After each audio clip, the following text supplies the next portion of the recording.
NASA just announced that media will soon get an up-close look at the fully stacked Artemis II moon rocket and Orion spacecraft. This is the rocket that will take astronauts farther from Earth than anyone has traveled in over 50 years. In mid-October, NASA will showcase the Space Launch System rocket and the Orion spacecraft inside the Vehicle Assembly Building at Kennedy Space Center. The event will be open to both U.S. and international journalists, with subject matter experts available for interviews. For those applying, international media must submit credentials by September 22. U.S. media have until September 29. After Orion is moved into the VAB and placed on top of the rocket, engineers will conduct integrated testing including communications checkouts and a full countdown demonstration with the crew.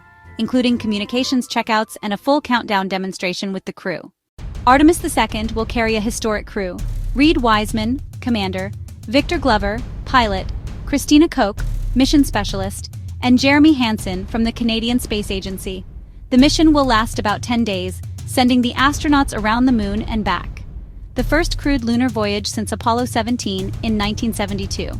It's designed to prove SLS and Orion are ready for deep space missions, paving the way for Artemis III, the first landing at the moon's south pole.